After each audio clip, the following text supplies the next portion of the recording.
et bénis-nous par Christ.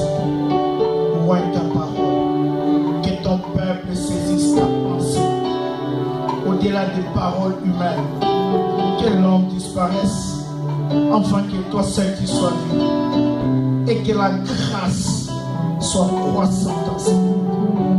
Saint-Esprit, nous te déclarons totale soumission et dépendance. Au nom de Jésus. Amen. Nous allons lire quelques textes de l'Évangile. Je vais parler d'un thème. C'est un ordre que Dieu donne. Dis à ton voisin, sors de l'imitation. Sors de l'imitation. Sortez des limites. Nous allons ouvrir la Bible dans quelques textes. Nous allons lire 1 Roi chapitre 2, du verset 36e au verset 38e. Nous lirons aussi 1 Chronique, chapitre 4, du verset 9e au verset 10e. Et nous prenons notre dernier texte dans Jean chapitre 5. 1 Roi chapitre 2, le verset 36e au verset 10.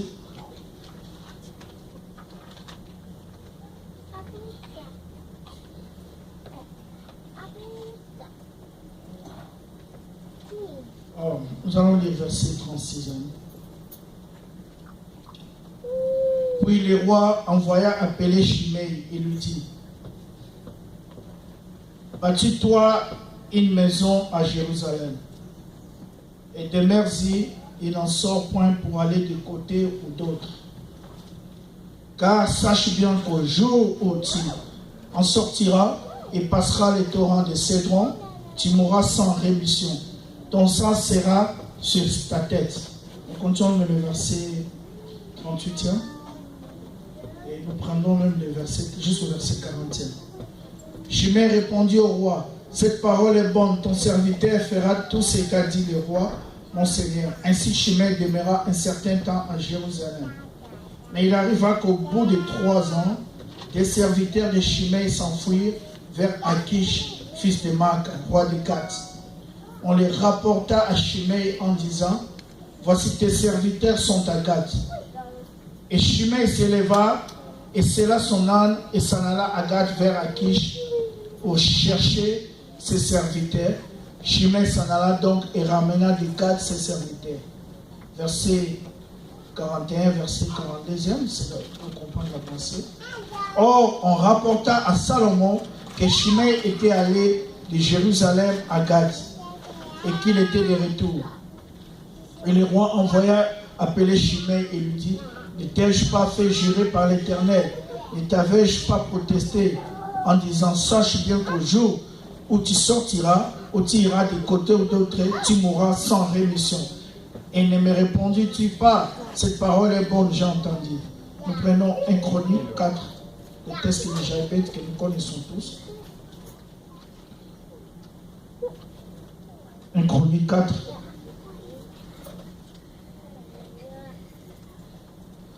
Le verset 9e. 1 Chronique 4, à partir du verset 9e jusqu'au verset 10e. Jaébeth était plus honoré ou plus considéré que ses frères. Sa mère l'avait nommé Jaébeth en disant: c'est avec douleur que je l'ai enfanté. Je l'ai engendré dans la douleur. Et Jaébeth invoqua les dieux d'Israël en disant: si tu me bénis et que tu étends mes limites, si ta main est avec moi, et si tu me préserves du malheur, en sorte que je ne sois pas dans la souffrance, et Dieu accorda ce qu'il avait demandé. Jean chapitre 5.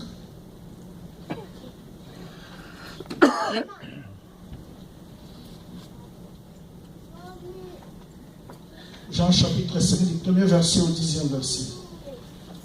Nous lisons au nom de Jésus, Jean chapitre 5. Après cela, venait une fête des Juifs et Jésus monta à Jérusalem. Or, il y avait à Jérusalem, près de la porte des brebis, un réservoir ou une piscine appelée en hébreu Bethesda, qui a 5 portiques. Là était couché un grand nombre de malades, d'aveugles, de boiteux et de paralytiques qui attendaient le mouvement de l'eau. Car un ange descendait et à un certain moment dans le réservoir ou dans la piscine et bougeait l'eau ou agitait l'eau. les premiers dons qui entraient après que l'eau avait été agitée, ou troublée, ou bougée, étaient guéris de quelques maladies qu'il fut atteint. Or, il y avait là un homme qui était malade depuis 38 ans. Jésus, le voyant couché et sachant qu'il était déjà malade depuis longtemps, lui dit, veux-tu être guéri? Le malade lui répondit, Seigneur, je n'ai personne pour me jeter dans la piscine quand l'eau est agitée. Et pendant que j'y vais, un autre y descend avant moi. Jésus lui dit, lève-toi, emporte ton lit et marche. Et aussitôt l'homme fut guéri et il prit son lit et marcha. Or, ce jour-là était un sabbat. Les Juifs disaient donc à celui qui avait été guéri, c'est le sabbat, il n'était pas permis d'emporter ton lit. Trois histoires qui ont un trait commun. Trois histoires palpitantes. La première histoire que nous avons lue, c'est un certain Shimei. Il avait manqué du respect au roi David, quand David fouillait son fils Absalom. Et quand David a quitté le pouvoir, parmi les ordres que David avait laissés à Salomon, c'est de s'occuper du cas de Shimei. Parce que David n'a pas voulu le tuer à ce moment-là. Et Salomon donne une certaine orientation, un certain ordre à Shimei. Il dit, Shimei, je connais ce que tu as fait à mon père. Bâtis-toi une maison à Jérusalem. Tu ne sortiras pas de Jérusalem. Le jour où tu sortiras de Jérusalem, tu vas mourir. Ça, c'est la limitation que j'ai mise à ta vie. Le deuxième texte que nous avons lu, c'est un certain jeune homme du nom de Jaébet. La Bible dit que sa mère lui a donné le nom de Jaébet parce que sa mère l'a enfanté, l'a engendré dans la douleur. Jaébet, c'est un jeune homme dont l'avenir était nuageux, n'était pas clair. Lui-même est né dans la souffrance. La souffrance que la Bible parle est différente de la souffrance qu'une femme doit éprouver quand elle met au monde. C'est une souffrance particulière. Voilà pourquoi la Bible met un accent. Mais la vie de Jaébet n'était pas florissante. Jaébet s'est rendu compte. Parce que la Bible dira quelque part, il a invoqué l'Éternel. Il a demandé le secours de Dieu. Parce que sa vie était limitée. Et à cause même du nom, les choses ne marchaient pas. Il a demandé le secours de Dieu. Le troisième texte que nous avons lu parle d'un certain monsieur qui a fait 38 ans dans une piscine qu'on appelait Bethesda, où les gens attendaient le mouvement de l'eau, suivez-moi s'il vous plaît, pour y être guéris. Or, il s'est fait que ce monsieur a fait 38 ans. L'eau a toujours été agitée chaque jour.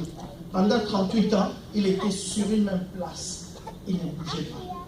Alors que dans sa famille, les gens naissaient, les gens mouraient, les gens se mariaient. Il y avait une évolution dans le monde. Mais lui, il était sur place. Il était limité. Ces trois histoires font face à une réalité spirituelle que vous et moi, vous connaissez. Peut-être que vous et moi, nous sommes ignorants d'une certaine manière. Une réalité spirituelle qui s'impose dans chaque vie, dans chaque famille. Une réalité spirituelle qu'on appelle la limitation, la limite. La limitation, ça peut être, c'est une borne, un niveau que vous ne pouvez pas dépasser. Nous pouvons les traduire ou la traduire par les échecs constants dans une vie. Une vie où vous ne faisiez que vivre les échecs. Vous êtes en train de vivre une certaine limitation. Si tu es bizarre avec la limitation, elle peut être consciente ou inconsciente. Vous ne savez pas que vous êtes limité. Il y a des limites que vous ne voulez pas, que vous n'avez jamais demandé. C'est comme Dieu a limité les jours. Nous savons qu'il y a les jours commencent le matin jusqu'au soir. Et il y a les mois. Tout ceci pour nous dire qu'il y a des formes de limitation. Suivez-moi bien. Il y a ce qu'on appelle les bonnes limitations ou les limitations divines et les mauvaises limitations ou les limitations maléfiques. Mais je vais parler plus de maléfiques, de limitations maléfiques. La limitation divine a toujours été pour notre avantage. Ce sont des limites que Dieu a mis dans la vie. C'est comme votre vie. Vous êtes né, Dieu connaît le jour où vous allez mourir. Donc Dieu a limité votre vie. Quand vous lisez la Bible nous parle de beaucoup de limitations divines. Je vais donner un exemple dans le psaume 104, où la Bible dit, Dieu a donné aux eaux comme limite. Il a dit aux eaux, à la mer, à l'océan, à la rivière, à toutes les eaux que vous connaissez. Dieu a dit, tu commences là et tu t'arrêtes là. Ainsi dit la Bible dans le psaume 104. Il a donné aux eaux comme limite pour qu'ils ne puissent pas déborder. Ça, ce sont des limites divines. Quand vous lisez la Bible, par exemple, dans Lévitique, il y a des limites de la sexualité que Dieu a données. Dieu a dit, vous ne pouvez pas prendre la femme de votre ami. Ça, ce sont des limites.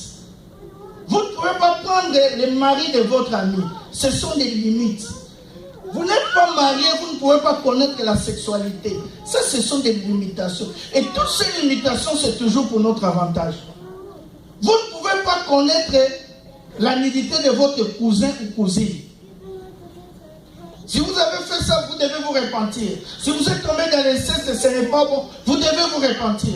Ce sont des limitations sexuelles. La Bible nous dit, ça, ce sont des bonnes limitations.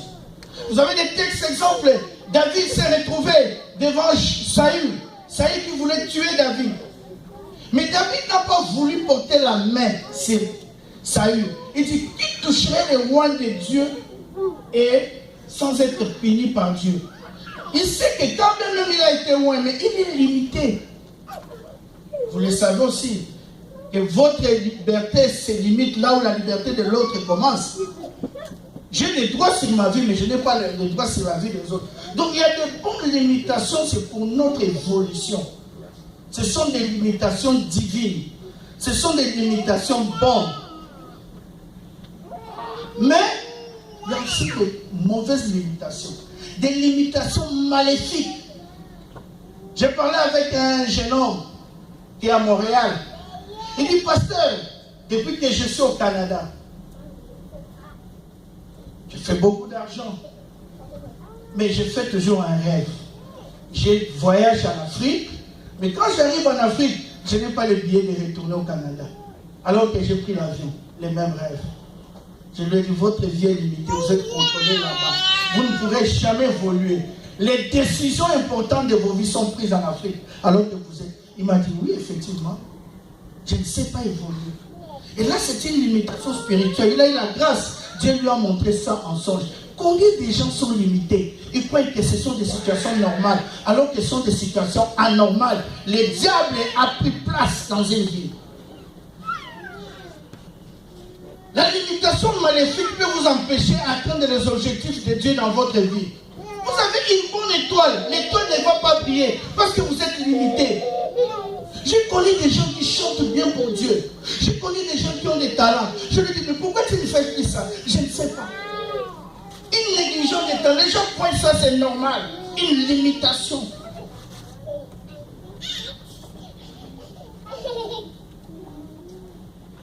Mais la plupart des cas, nous-mêmes, nous sommes la source de nos limitations.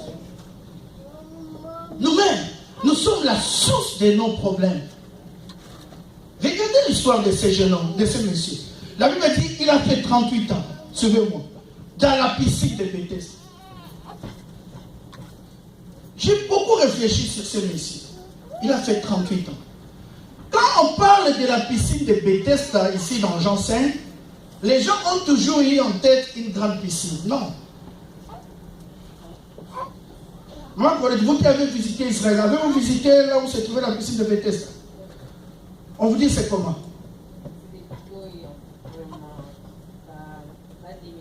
Ça a diminué. Voilà. Et les archéologues, les historiens ont fait représenter ça. Ce n'était pas une grande piscine, comme les gens croient. Vous comprenez? Ce n'est pas aussi grand. J'aimerais vous amener, c'était une petite piscine. Une piscine normale, une petite piscine. Donc, ce monsieur était là pendant 38 ans.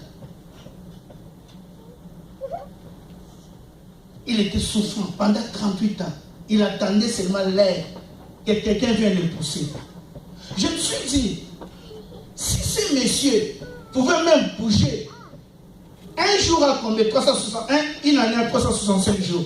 Je crois même dans 5 ans, il serait tombé dans l'eau. Aujourd'hui, bouge un peu. Même s'il ne peut pas marcher. J'ai vu des gens malades pour arriver ici, sortir de la porte. Il peut faire 30 minutes, 40, 1 heure du temps. Mais il va sortir. Il prend du temps. Il prend du temps.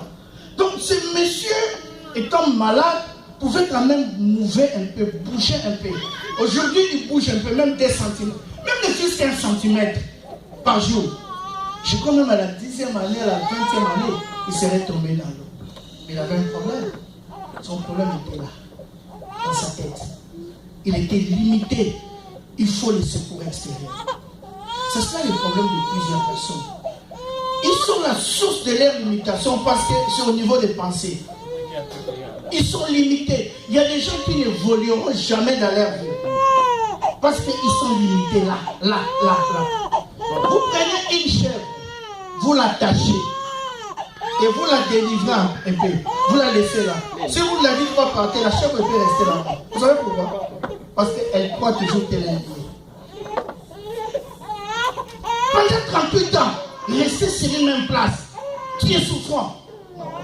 Vous savez, quelqu'un qui souffre peut faire n'importe quoi pour recevoir la guérison. Nous avons vu des gens qui ont vu des choses, permettez l'expression, imbuvables, qui ne sont pas buvables, parce qu'ils cherchent une guérison. 38 ans de la maladie, une petite piscine, tu ne sais pas bouger. J'attends l'aide extérieure. Je ne sais pas évoluer dans ma vie parce que je n'ai pas de parents. Arrête! Je ne sais pas évoluer parce que je suis femme seule. Je suis homme seul. Je ne m'aime pas. Mais quand est-ce que tu vas arrêter de pleurer? J'attends que quelqu'un vienne m'aider. Tu dois t'aider toi-même. Tout était là. Le problème des gens, c'est dans la pensée. Tout. Les gens sont limités. Vous voyez les enfants d'Israël? On les envoie espionner la terre promise. Ils arrivent là-bas. Ils ramènent les rapports.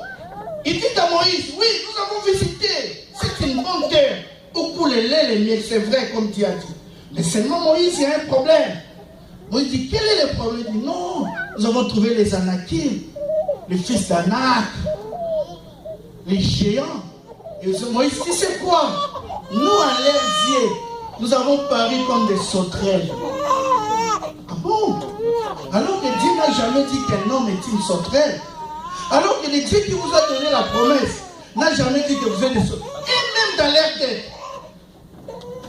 Mais remarquez le contraire, Goliath avec David. Quand David se présente devant Goliath, la Bible dit que Goliath que c'était un habitué de la guerre. C'est-à-dire, quand vous avez des enfants comme des géribons qui ont 2 ans, 3 ans, 4 ans, 5 ans, des enfants qui ont des jouets, des petits camions, Goliath, ces jouets, vous savez c'était quoi? C'était des armes. La Bible dit c'est quelqu'un qui est habitué aux armes depuis son bas âge. Donc, les enfants normaux jouent avec les jouets. Goliath, c'était déjà avec le couteau, le fusil. Il était habitué. Quelqu'un qu'on ne blaguait pas. Et la preuve année, il est sorti pendant 40 jours et 40 nuits. Personne ne pouvait lui tenir la tête. Avez-vous vu cet homme? C'était un homme de guerre toute sa vie. Mais voilà David. Quand David s'est présenté, le berger, le petit David, qui s'est présenté devant Goliath, tout s'est passé là. Il a dit à Goliath, toi tu t'avances avec moi, avec les lances et les javelots, mais je m'avance contre toi au nom de l'Éternel. Il a touché une lance-pierre. Quelque chose se passe dans la tête de David.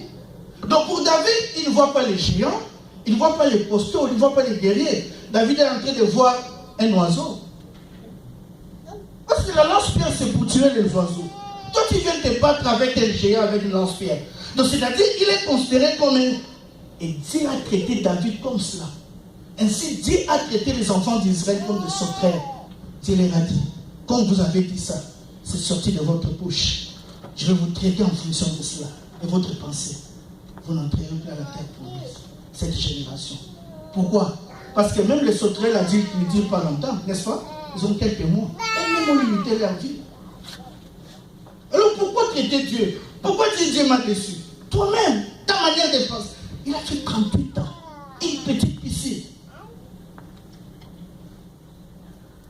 Il y en a par leurs paroles. Les paroles. Combien de gens ont maudit leur vie, leur propre vie? Vous savez ce que nous oublions que le spirituel précède le physique. Et que Dieu est un Dieu juste. Quand tu dis quelque chose de mal sur ta propre vie, sur ta famille, sur ta femme, tes enfants, et que les démons qui passent reçoivent cela, ils vont te faire du mal. Dieu ne va rien faire. Quand ils vont dire, Dieu va dire, mais tu es juste, n'est-ce pas? Lui-même a dit au Koufa que tu meurs. Il a souhaité cela. Laisse-moi accomplir cela. Tu es juste, n'est-ce pas Dieu? Oh, Dieu lui-même, le créateur des cieux et de la terre, le propriétaire de la Bible, de cette parole, a dit ceci, dans le psaume, que nous sommes enfermés dans la limite de nos paroles. C'est ce que Dieu a dit. Dieu a dit que nos paroles peuvent nous lier, mais peuvent aussi nous délier. Plusieurs se sont maudits eux-mêmes. La vie et la mort sont au pouvoir de la langue.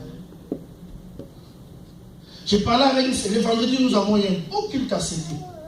Initialement, nous a donné un témoignage. Il y a dit une femme qui faisait des fausses couches. Des fausses couches. Je suis au début d'un message, je ne suis pas précis. Regardez par l'air parce que vous venez en retard. Amen. Je suis au début du message. Cette femme faisait des fausses couches. Alors, 2, 3, 4, cette sœur nous a dit que son mari était découragé. Elle dit non, il faut qu'on arrête. Et les médecins leur ont conseillé. Écoutez la femme. La femme dit, j'ai besoin d'un enfant, mais il faut que je meure pour avoir un enfant. Je vais mourir, mais il faut que j'aie un enfant. Elle a déclaré la parole. Et quelques temps après, elle a conçu. Elle a mis au monde. Selon la sœur, c'est comme si elle avait beaucoup saigné. Et après, elle était en train de partir. Elle était en train de rendre l'âme. Le mari était dehors, c'était un serviteur, un chrétien. Il a entendu, je ne sais pas si quelqu'un, le médecin, était en train de dire à Kelly, la femme qui a accouché là est en train de mourir parce qu'elle a perdu beaucoup de sang. Et son mari a entendu cela. Il s'est souvenu de la parole. Ils ont prié pour que sa femme revienne à la vie. Dieu merci, semble-t-il, selon les témoignages, elle est revenue à la vie. Je connais le cas d'un pasteur qui a prié pour une maman. La maman était avec son mari. Ils ont eu des problèmes dans le foyer. Suivez-moi s'il vous plaît. Ils ont eu des problèmes. Et la maman a dit à son mari, ils se sont séparés. La maman est partie. Le mari a poursuivi la femme pour récupérer la femme. La femme ne voulait pas. Voilà la femme. Au lieu de rester calme, la femme dit à son mari, moi là, les jours où je vais mettre mes pieds chez toi, à moins que je sors cadavre, je ne vais plus rentrer chez toi. Oublie-moi. Oublie-moi. Si je mets mes pieds chez toi, à moins que j'en sors cadavre.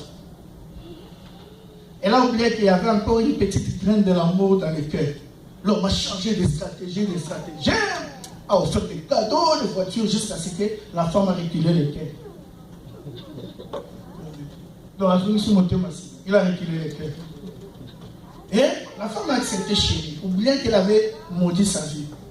Mais depuis que la femme est rentrée à la maison, malade, maladie, pas de guérison. Il voit les médecins, il n'y a pas de changement. Ah, mais ça c'est quoi ça? Les oncles souffrent, surtout en Afrique.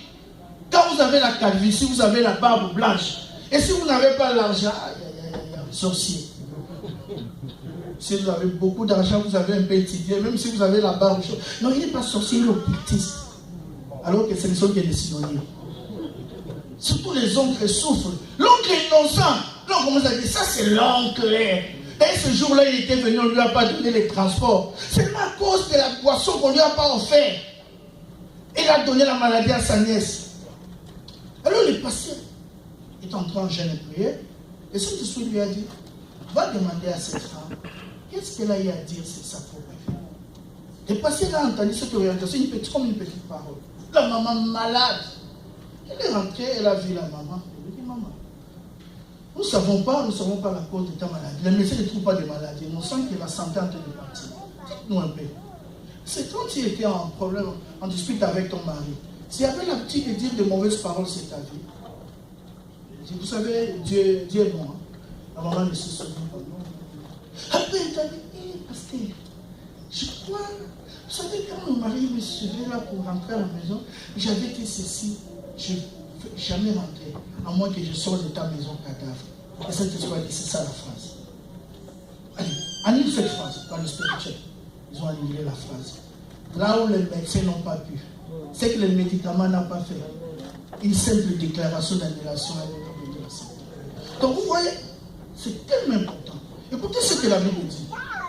La Bible dit que les paroles sont plus tueuses. Ils sont des couteaux entre nos mains.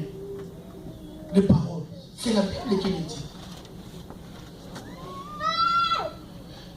Il y a un auteur anglais, William Shakespeare. C'est un auteur, un homme de la littérature.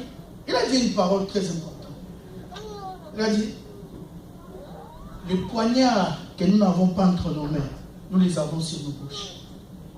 Vous savez, il y a certaines paroles, quand certaines personnes, vous discutez un peu, mais quand ils te tressent la parole, c'est plus que les Yana et les bombes, les obus qui tombent sur toi. Donc ils te tuent, rien que par une simple parole. Les gens qui ont des venins. Non, ne faites pas ça. Les spirituels écoutent ça, enregistrent. Et vous risquez de voir l'accomplissement. Donc, il n'y a pas que nous-mêmes. Mais souvent aussi l'ennemi est la source de notre limitation. Nos ennemis. Quand je parle des ennemis, je peux parler même des ennemis. Vous savez, il y a des gens qui abrègent la vie des gens. Ils te regardent et disent, celui-là vraiment, qu'est-ce qu'il peut faire d'important dans la vie? Ils te limitent. Je me souviens d'un frère. Parce que c'est un enfant qui vient en dehors du ménage. Le papa l'a fait dehors, le papa l'a amené à la maison.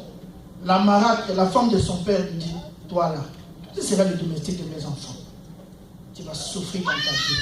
Il a dit, heureusement, ça c'était ses paroles. Ce n'était pas les paroles de Dieu. Et quand il a grandi, Dieu a changé. 6 est devenu 9. Pour ne pas dire 6. Le Balouka 9. Comme dit certaines personnes. Il y a des gens qui vous limitent comme ça. Je ne sais pas en fonction de quoi. Quand il te regarde, il dit, ah, Paulin là, il ne fera pas ça. Mais qui es-tu pour limiter? Paulin là ne fera pas ça. Béni là ne fera pas ça. Yéven là ne fera pas ça. Il y a des gens qui se croient de Dieu dans ce monde, je ne comprends pas. Ils sont là pour abréger la vie des autres. Quand il regarde après s'il limite, lui là, il va commencer ici à limiter. Ah bon? Comme toi qui es le maître des circonstances et du temps, limite.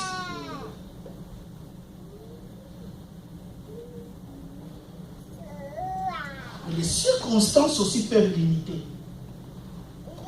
Les circonstances surtout malheureuses. J'ai parlé avec une fille au Congo.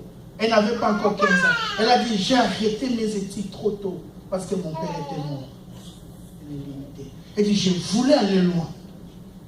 Dernièrement, j'ai causé encore avec une femme vers Iowa. Elle me parlait, elle me dit, si tu regardes ma famille, tu ne vois pas quoi. Dans ma famille, il y a des généraux à l'époque de Mobutu. Mais simplement parce que mon père m'a fait en dehors de la maison. Je suis un enfant extra-conjugal. J'ai souffert. Elle me dit, je me présentais à l'université, je n'avais pas l'argent de l'étudiant. Je voulais étudier. J'ai commencé quand j'arrête. Je voulais aller loin, mais j'étais limité, personne ne pouvait payer. Toi, me prostituer comme les autres. Je dis, c'est pour ça que j'ai haï mon père.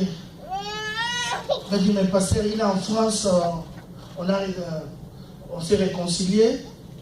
J'ai connu des gens qui s'est passé. Même ce que je n'ai pas pu faire, mes enfants vont le faire. Je voulais, mais je ne pouvais pas. Parce que mon père était là, il avait les moyens. Il y a des gens qui sont limités par les circonstances de la vie. Quand vous lisez la Bible, vous aurez des histoires. Il y a des cas comme de Méphibosheth. La Bible dit, quand Saïl est mort et la nouvelle est arrivée, sa nourrice était en train de fuir avec lui. Il est tombé, il est devenu boiteux, perdu de pieds. Les pieds devenus comme limité. Vous savez, la limitation peut déterminer votre taille. Quand vous êtes limité dans le spirituel, vos capacités sont limitées. Vous ne comprenez pas. Vous ne pourrez jamais faire un certain montant dans la vie. Que ce soit les taxes, même si vous faites des fautes, vous ne gagnerez jamais un certain montant. Vous êtes limité dans le spirituel. Ça peut être vos compétences. Il y a même des études, tu ne peux pas comprendre. Il y a des gens, tu peux expliquer les mathématiques du matin au soir, pendant 30 heures, 50 heures, on ne comprendra jamais. Limité. Mais Méphibosheth perclé les pieds. Or, la Bible dit que les boiteux ne peuvent pas entrer. à Jérusalem, même manger sur la table. Lui, il était de la dynastie de Saül. Limité. Limité. Les circonstances de la vie peuvent te limiter. Tu es disqualifié à cause d'une certaine chose. Il y en a qui sont limités à cause des parents. Du point de vue génétique. J'ai causé avec un garçon. Il m'a fait pleurer. Il m'a parlé de mauvais rêves. Après, il me dit, je lui ai dit, mais ça, cette limitation vient de où? Il me dit, parce que comme je parle là, je prends l'insuline chaque jour. Un petit garçon. Ça vient limiter. Je dis, ça c'est génétique. Ça vient un petit garçon. Ça peut être à cause des parents, ça peut être une maladie, une déformation. Vous êtes limité génétiquement. Et ce qui est grave, certains parents même limitent leurs enfants à cause des noms. Quand vous lisez l'histoire de Rachel, la Bible dit que Rachel était en train de mettre au monde son fils, Benjamin. Et alors qu'il était en train de rendre des larmes, elle était en train de mourir. Elle dit non, lui c'est Benoni, fils de ma douleur, fils de la souffrance. Je meurs à cause de cet enfant. Est-ce que vous pouvez donner votre enfant un nom pareil? Vous limitez sa vie de toute personne dans la famille. Quand il entendait le nom de Benoni, oh, la maman est morte à cause de cet enfant. C'est lui qui est la base, la cause du malheur. C'est pour ça que je ne permets à personne de nommer mes enfants. Je ne permets à personne de nommer ma vie. Vous savez, Dieu lui-même, le créateur des cieux et de la terre, n'a permis à personne, n'a même pas permis à Marie ou à Jacob de nommer son enfant, son fils. Il a dit, on l'appellera. Quand l'ange se présentait devant Marie, il l'a annoncé, il a donné le nom. On l'appellera Jésus, celui qui commencera à sauver son peuple. Lui-même a donné